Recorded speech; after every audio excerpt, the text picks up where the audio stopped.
Hello YouTube friends, आज मैं आप लोगों को हिस्ट्री के दूसरे पेपर का पहला सवाल बताने जा रही हूं, जिसका पहला सवाल है प्रथम दो स्टुअर्ट राजाओं एवं उनकी सांसदों के बीच संघर्ष के क्या कारण थे।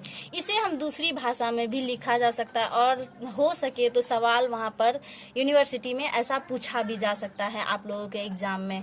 इसे दूसरे सवाल में लिखा जा सकता है जेम्स प्रथम और चार्ल्स प्रथम के शासनकाल को राजा और पार्लियामेंट के मध्य झगड़े का एक दीर्घकाल कहा जाता है, स्पष्ट कीजिए।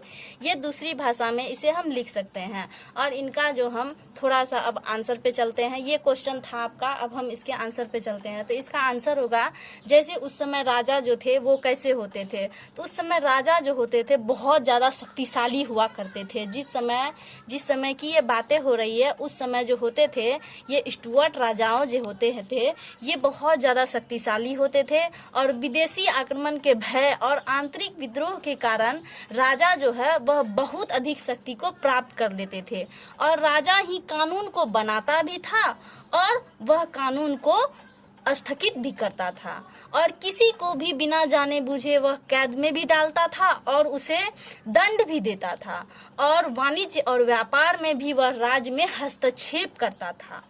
संसद की अनुमति नहीं होने के बावजूद भी वह निर्णय लेता था और संसद को बैठक बुलाना या न बुलाना वह उनकी इच्छा पर निर्भर करता था। संक्षेप में कोई भी निर्णय ले सकता था वह।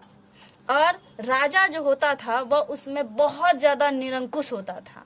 आश्चर्य की बात तो यह थी कि शक्ति उसे प्रजा की अनुमति से प्राप्त थी, वह प्रजा के सहयोग से कार्य करता था। देखिए, कोई भी राजा हो वह यदि जनता के पर कार्य करता है और जनता की बातों को मानकर वह कार्य करता है, फिर भी यदि वह कोई भी कानून बनाता है या तोड़ता है तो उससे जनता पर कोई प्रभाव नहीं पड़ता है। परंतु एलिजाबेथ के समय में ही संसद और रानी में तनाव शुरू हो गया था और उस समय क्या हुआ था कि एलिजाबेथ और वहाँ के जो संसद थी और रानी में क्या हो गया था, तनाव शुरू हो गया था। धर्म, धन, विदेश और नीति, संसद के विशेषाधिकार, एकाधिकार आदि विषय रानी के साथ संघर्ष के कारण बन चुके थे। रानी ने हमेशा संसद के अनेक विषयों पर वाद विवाद करने के अधिकार का विरोध किया। यानी वहाँ की जो रानी थी एलिजाबेथ, वह क्या की वहाँ के संसद जो थी, वहाँ संसद के बाद जो थे उन पर वह बहुत सारा क्या करती थी, उन पर संघर्ष करने का यानी वाद विवाद करने का वह विरोध करती थी। जे.ई. नील ने एलिजाबेथ के समय में संसद और उनमें संघर्ष पर अधिक ध्यान दिया है, परंतु अनेक विषयों पर संसद और रानी एकमत थे। यानी बहुत सारा ऐसा बात है जिनमें जे.ई. नील और एलिजाबेथ ये दोनों जो है कभी कभी संसद में एकमत होकर कार्य किया करते थे और रानी और सहयोग से कार्य भी करते थे। परंतु 1603 में जेम्स के सत्ता में आने पर अनेक परिवर्तन हुए। अब प्रजा राजा के अधिकार को सीमित करना चाहती थी और क्या हुआ कि सत्ता जो है, जेम्स के सत्ता जब आई तो उस समय क्या हुआ, प्रजा जो है वह राजा के अधिकार को सीमित करना चाहते थे, यानी छोटा करना चाहते थे। राजा जो है वह सभी चीजों पर जो अधिकार करते थे उसी अधिकार को उनका छोटा करने का प्रयास किया जा रहा था। अब किसी भी विदेशी आक्रमण का भय भी नहीं होता था। इसके कारण से जनता जब खुश रहती थी तो उसके कारण से वह जो है भय में नहीं रहती थी और ये भी भय में नहीं रहती थी कि कोई भी राजा अन्यथा उन पर आक्रमण करेगा। अब जो है बहुत सारा सुधार हुआ। जैसे उस समय जो राजा के समय बहुत सारा जो है संविधानिक सुधारों का मांग हुआ, जिनमें पहला पॉइंट था सम्राट का दैविक अधिकारों में विश्वास। ये है हमारा पहला पॉइंट और इसे पॉइंट मैंने बताया आप लोगों को। पहला पॉइंट है आपका सम्राट का दैविक अधिकारों में विश्वास, अर्थात यानी सम्राट जो होता था उस समय उनका जो है ना खुद का जो दैविक अधिकार था उन पर उसको बहुत ज्यादा विश्वास होता था और उनका कथन था कि सम्राट ही जो है वह संसार में जनता पर शासन करने के लिए जन्म लेता है। ये सम्राट का कहना होता था और ईश्वर का प्रतिनिधित्व होने के कारण वह कोई भी कानून लागू कर सकता है और अपने इच्छा अनुसार वह कार्य कर सकता है और किसी भी व्यक्ति अथवा संसद द्वारा सम्राट के कार्यों पर आलोचना यदि किया जाता था तो उन पर बहुत सारे दंड लागू किए जाते थे और उनको दंड दिए जाते थे। कोई भी सर्वसाधारण व्यक्ति जो है वह सम्राट के आदेश का पालन करता था। यदि पालन जो नहीं करता था उन्हें बहुत करारी दंड दी जाती थी। अब मैं आप लोगों को इस क्वेश्चन के दूसरे पॉइंट पर ध्यान देती हूँ, जिसका दूसरा पॉइंट है मध्यम वर्ग में जागृति। अर्थात ये मध्यम वर्ग में जागृति इंग्लैंड में जो था उस समय व्यापार और उद्योग में बहुत ही ज़्यादा आश्चर्यजनक उन्नति होने के कारण से वह जो देश था वह बहुत ज़्यादा समृद्ध हो गया और वहाँ पर एक नवीन मध्यम वर्ग का उत्पत्ति हुआ जो विदेश की राजनीति में भाग लेने का स्वप्न देखने लगा। नवीन शिक्षा और धार्मिक सुधार के कारण भी जनता में जागृति आई। मध्यम वर्ग ने शासन की आलोचना करना आरंभ किया, सम्राट के अत्याचारों, अनुचित कानूनों और अपने अधिकारों की ओर ध्यान देना आरंभ किया। यानी उस समय जो है मध्यम वर्ग का आलोचना किया जाने लगा, उनका शासन का, और उन पर जो है सम्राट जो है बहुत ज़्यादा अत्याचार करता था और उन पर जो है अनुचित कानून बनाकर उन पर थोपा जाता था। तीसरा पॉइंट है आपका आर्थिक कठिनाइयाँ। ये आर्थिक कठिनाइयाँ जो है, आर्थिक मतलब क्या होता है, रुपयों पैसों से जो कठिनाइयाँ आती है, रुपयों पैसों के कारण से उन्हीं को आर्थिक बोला जाता है, आर्थिक कठिनाइयाँ बोला जाता है। इनमें क्या होता था, इंग्लैंड के समृद्धशाली देश बनाने पर भी वहाँ की सरकार को धन का अभाव रहता था। जेम्स प्रथम जो था, ऐसा क्यों होता था, वहाँ के सम्राट को जो है उनको धन का अभाव क्यों होता था, क्योंकि वह जो जेम्स प्रथम राजा जो था वह बहुत ज़्यादा फिजूल खर्चीला राजा था और वह सदैव जो है वह धन के लिए सदैव ही संसद पे आश्रित रहना चाहता था। वह कभी भी कमाता नहीं था और वह जो है धन के लिए सदैव किस पर आश्रित रहता था, सांसद पर। जेम्स प्रथम ऐसी स्थिति को पसंद न करता था, अतः वह देश में निरंकुश शासन की पुनर्स्थापना के लिए प्रयास करने लगा। आर्थिक कठिनाइयों के कारण सम्राट ने सर्वसाधारण अपने इच्छानुसार से करारोपण किया, जिसका संसद ने विरोध करना आरंभ किया। और जो है जब वह बहुत ज़्यादा करारोपण करने लगा, सभी कठिनाइयों के कारण से वह जो है राजा अपनी निरंकुशता को दिखाने लगा, तो उस पर जो है संसद ने उस पर करारोपण करने लगा। चार्ल्स प्रथम के सिंहासन पर बैठने के समय संसद ने उसे आजीवन टनेज और पौंडेज को प्राप्त करने के अधिकार दे दिए और जो है उसे कौन सा अधिकार मिल गया, टनेज और पौंडेज अधिकार मिल गया। उसे युद्ध के लिए अधिक धन की आवश्यकता थी, अतः उसने संसद से और धन देने को कहा और उन्होंने क्या किया, इन दोनों चीज़ों के अधिकार को प्राप्त करने के लिए उन्होंने संसद से बहुत ज़्यादा धन की मांग की, परंतु संसद धन देने की अनुमति नहीं देने लगा। उसके पूर्व सम्राट से कुछ सुविधाएं मांगी जिसे सम्राट ने अस्वीकार कर दिया। अब है अगला पॉइंट आपका है जेम्स प्रथम और चार्ल्स प्रथम का व्यक्तित्व। ये जेम्स प्रथम और चार्ल्स प्रथम जो था ये दोनों ही बुद्धि से बहुत ज़्यादा मूर्ख था।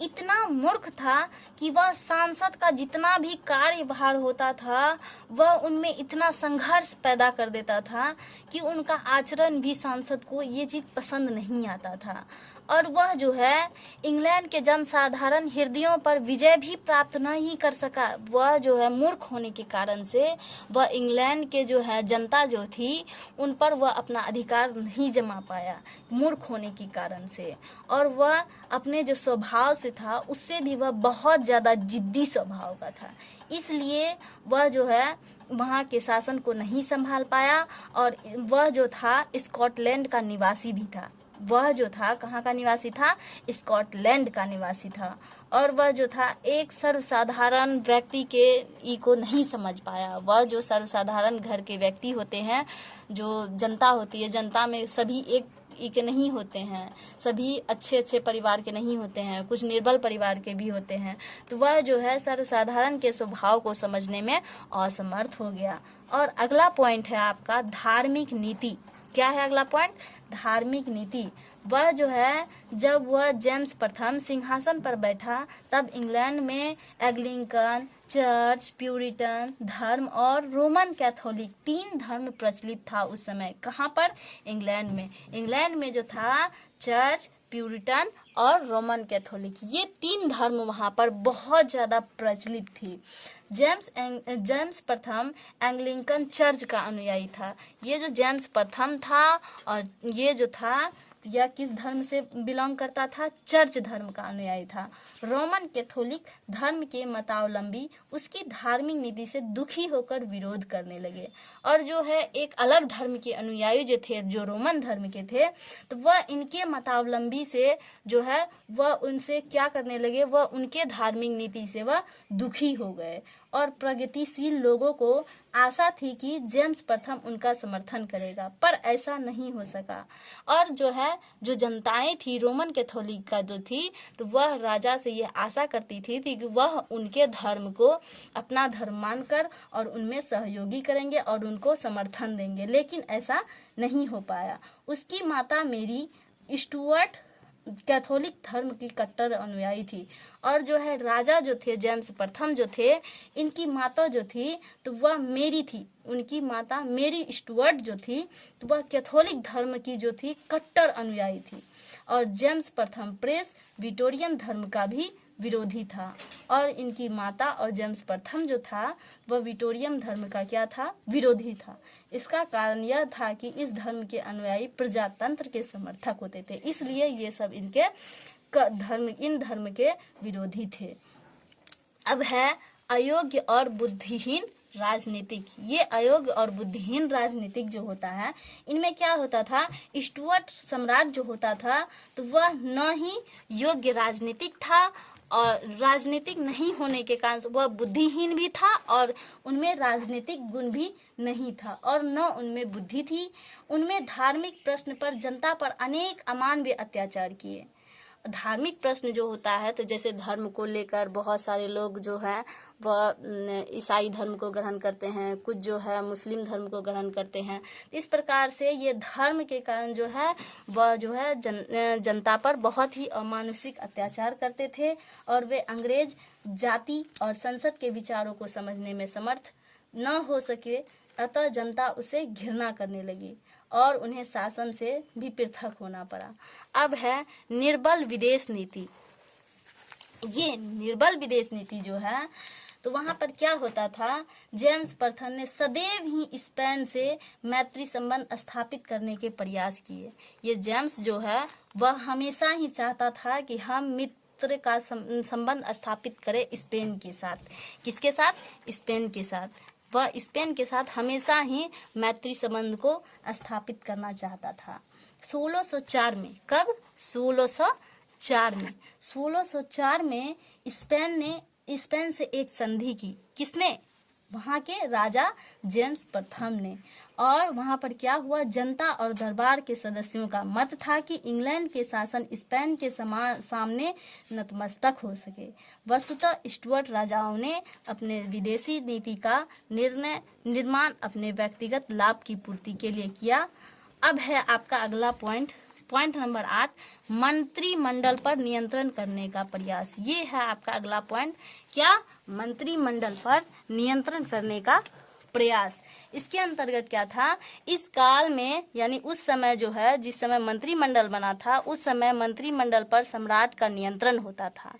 क्या होता था उस समय? मंत्रिमंडल पर सम्राट का नियंत्रण होता था। स्टुअर्ट सम्राटों के अनुसार मंत्रीगण को अपनी इच्छा के अनुसार कार्य करना चाहिए था। इस प्रश्न पर सम्राट और संसद दोनों के बीच संघर्ष होता था। किसके बीच? सम्राट और संसद, इन दोनों के बीच संघर्ष होता था। मंत्रिमंडल में सदैव इनके सम्राट और संसद के बीच संघर्ष होता था। किस विचार पर? कि ये जो संसद है ये मंत्रीगण के अनुसार कार्य करे। इस बात पर इन दोनों के बीच संघर्ष होता था, सम्राट और संसद के बीच। और संसद ने अनेक मंत्रियों पर अभियोग भी चलाए, और सदैव ही उन संघर्षों में सम्राट को संसद से पराजित होना पड़ता था। ये हो गया आपका मंत्रिमंडल पर नियंत्रण करने का प्रयास। अब है अगला पॉइंट, संसद के निर्वाचन में हस्तक्षेप। ये जो है संसद में निर्वाचन का हस्तक्षेप जो होता था, तो स्टुअर्ट सम्राट संसद के निर्वाचन में सदैव ही हस्तक्षेप करता था। ये जो राजा थे, कौन थे उस समय राजा? स्टुअर्ट। कौन सा राजा? जेम्स प्रथम।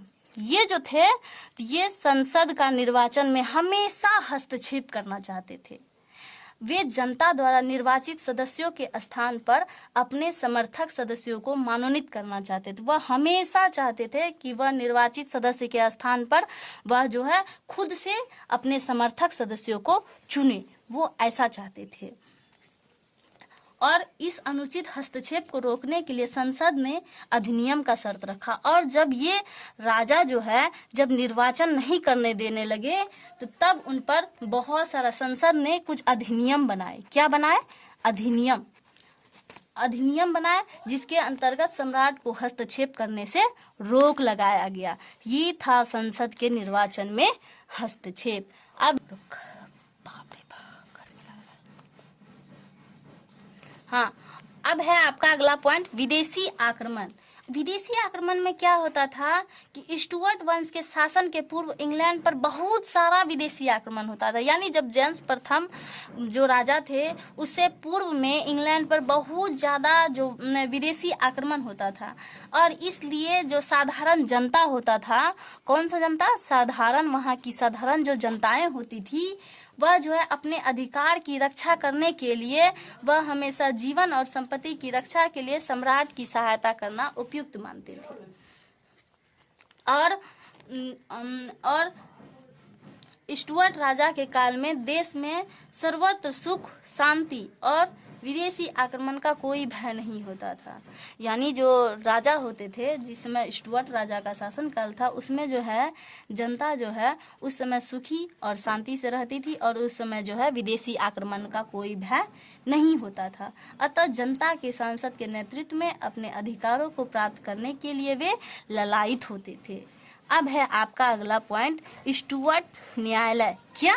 स्टुअर्ट न्यायालय यानी उस समय जो होता था एक स्टुअर्ट न्यायालय भी रखा जाता था और उनके अनुसार क्या होता था, राजा के ऊपर कोई भी कानून लागू नहीं होता था। इन न्यायालय के द्वारा, जो स्टुअर्ट न्यायालय होते थे, इसके द्वारा राजा पर कोई कानून लागू नहीं होता था और उन्हें जनता के कल्याण की भी कोई चिंता भी नहीं होती थी कि किससे जनता का कल्याण होता है या किससे नहीं होता है। इस चीज़ का भी राजाओं को कोई चिंता नहीं होती थी। स्टुअर्ट सम्राट अपनी इच्छा अनुसार ही court of Star Chamber, court of High Commission, council of North तथा काउंसिल ऑफ वेल्थ आदि न्यायालयों को चलाते थे। व्यक्ति बिना मुकदमा चलाए ही बंदी बना लिया जाता था और ये स्टुअर्ट न्यायालय जो बनाया गया था इसमें किसी भी जनता को बिना कोई अपराध के मुकदमा उस पर चलाया जाता था और न्यायाधीश जो है वह सम्राट के हाथों वह भी कठपुतली मात्र होता था। जो न्यायाधीश होते थे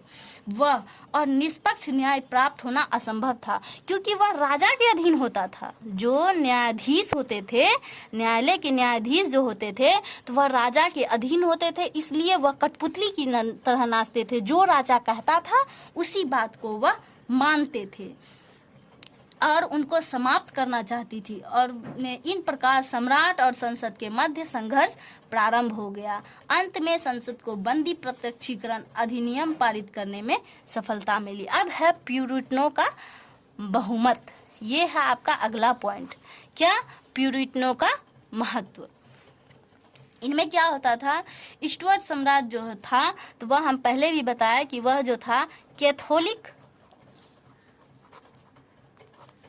कैथोलिक धर्म का अनुयायी था। इससे पहले भी हम बताए थे आपको कि जेम्स प्रथम जो थी उनकी माता जो थी मैरी, वह भी कैथोलिक धर्म की कट्टर अनुयायी थी। तो इसलिए राजा भी जिस धर्म की माँ होगी उसी धर्म का पुत्र भी होगा। तो इसलिए वह जो राजा था जेम्स प्रथम वह भी कैथोलिक धर्म का अनुयायी था। और कॉमन्स सभा में प्यूरिटन का बहुमत था और वहाँ का जो सभा था कॉमन्स, ये सभा में किसका बहुमत था? प्यूरिटन का बहुमत था। वे जनता में धार्मिक सुधार लाना चाहता था और वो जो था कॉमन्स सभा जो था ये जो चाहता था ये वहाँ के जनता में जो है वह धार्मिक सुधार लाना चाहता था। इसलिए वह हमेशा विरोध करता रहता था और धार्मिक प्रश्न पर भी वह हमेशा संघर्ष करता था। ये आपका हो गया प्यूरिटनों का क्या? बहुमत। अब है अधिकारों का अनुचित उपयोग। क्या? अधिकारों का अनुचित उपयोग। यानी उन लोगों को जो अधिकार मिला हुआ था, जो वे स्टुअर्ट राजा होते थे, तो वह जो कैथोलिक धर्म के अनुयायी थे, तो वो क्या करते थे, कॉमन सभा में वह प्यूरिटनों का भी बहुमती थे, और वो क्या करते थे, वे जनता के धार्मिक सुधारों का प्रयास भी करते थे, और वह जो है वहाँ के ई का विरोधी भी होते थे, पहला चीज। और वहाँ पर वह जो है वहाँ के धन का अनुचित रूप से क्या करते थे, उपयोग करते थे, वह सही चीज में उनका उपयोग नहीं करते थे, जैसे ठेका की बिक्री, बलात् ऋण और डिग्रियां देकर धन को एकत्रित किया जाता था। ये सब हो गया अधिकारों का अनुचित उपयोग, यानी वह किसी भी अधिकारों का उचित उपयोग नहीं करते थे। अब है आपका अगला पॉइंट, विलिंगटन और सैन्य कानून का विरोध। क्या? विलिंगटन और सैन्य कानून का विरोध, ये आपका अगला पॉइंट है। अब है क्या है, इसमें क्या होता था कि विलिंगटन के अनुसार सम्राट जो है वह जनता पर सैनिकों की सहायता पर कर लगा दिया जाता था, और जो है जो विलिंगटन होता था वह सेना की सहायता से जो है वहाँ के जनता पर कर लगा दिया जाता था, और कर एकत्रित करके धन को वह एकत्रित करता था, और क्या करता था, और उन अधिकारों का जो है वह अनुचित रूप से प्रयोग की भी करता था। और उनके बीच जो है शासन काल के मध्य ही जेम्स प्रथम का शासन काल में राजा और संसद के बीच इन्हीं सब मैटरों के कारण से क्या हुआ, झगड़ा उत्पन्न हो गया। ठीक है, तो वही चीज है कि यहाँ पर जो आपका क्वेश्चन दिया हुआ था कि प्रथम 2 स्टुअर्ट राजाओं और संसद के बीच जो संघर्ष था, उन्हीं का हमको कारण बताना है। तो वही अब उनका है चार्ल्स प्रथम और संसद के बीच झगड़ों का कारण। ये जो है हमारा संसद जो था, उनके और चार्ल्स प्रथम जो राजा थे, इनके बीच जो झगड़े होते थे, तो इनका क्या कारण था, झगड़े आखिर क्यों होते थे, यही हमारा कारण पूछ रहा है। तो इसका पहला पॉइंट है कि राजा जो है वह पार्लियामेंट की स्वीकृति के बिना ही नया कर लगाना चाहता था। यानी ये चार्ल्स प्रथम जो था, तो वह बिना संसद की अनुमति के बिना ही वह एक नया कर लगा देता था जनता पर। कैसा कर? नया कर लगा देता था, किस पर?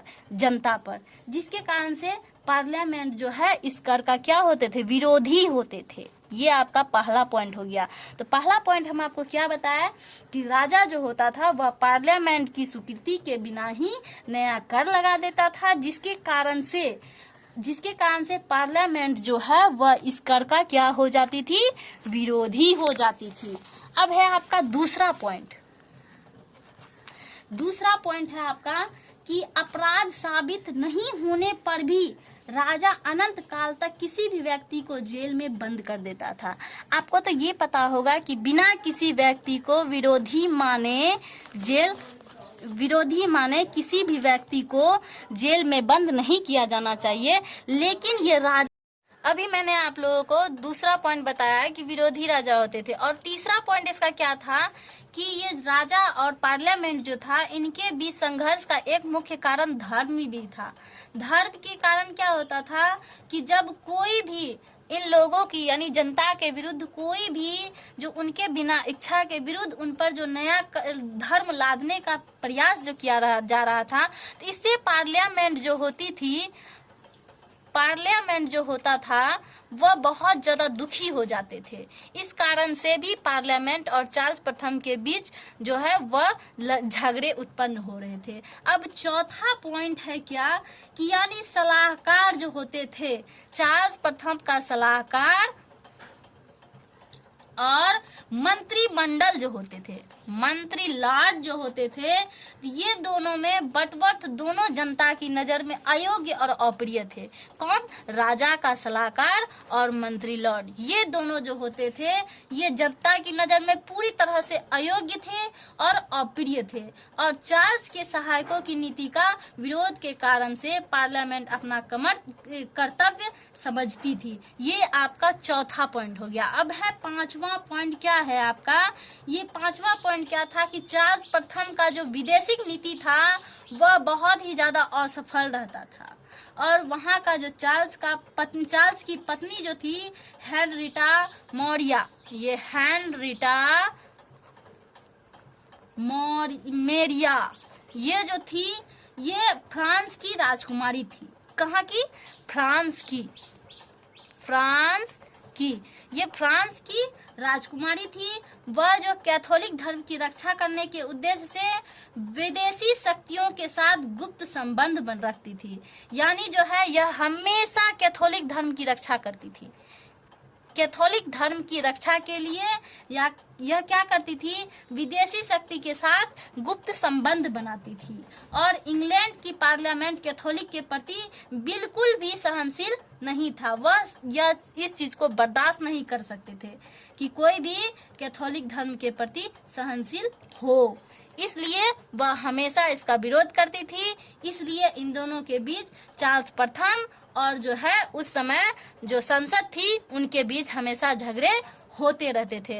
दोस्तों अगले वीडियो में मैं आप लोगों को हिस्ट्री के दूसरे पेपर का पेपर नंबर 2 जो है इनका दूसरा सवाल बताऊंगी। लेकिन हिस्ट्री में जो है आपका ये जो पहला सवाल रहेगा, ये जितने भी सवाल इनमें मैं बताऊंगी वो सभी आपके एग्जाम्स में जो पूछे जाएंगे, प्रत्येक सवाल 20 नंबर के होंगे। इसलिए 20 नंबर के सवाल के लिए आपको 20 नंबर जो मिलेंगे तो उसके लिए आपको पूरे पेज लिखना होगा। पूरे 4 पेज, 5 पेज, 6 पेज आपको लिखना होगा।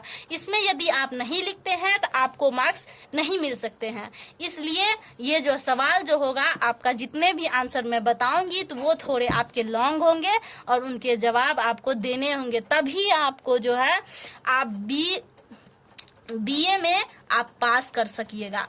ये मैं आप लोगों को सबसे अच्छी बात ये बता रही हूँ कि ये बीए जो है, ये जो मैं सवाल आपको जितने भी बताऊंगी ये पूर्णिया यूनिवर्सिटी जो है यानी पीयू के लिए मैं जितने भी सवाल बता रही हूँ वो पूर्णिया यूनिवर्सिटी के लिए है। और इसमें जो है बीए के सभी छात्र इसमें क्लास कर सकते हैं। और अगले सवाल में मैं आप लोगों को दूसरे नंबर का सवाल बताऊंगी। तब तक के लिए धन्यवाद। Bye bye.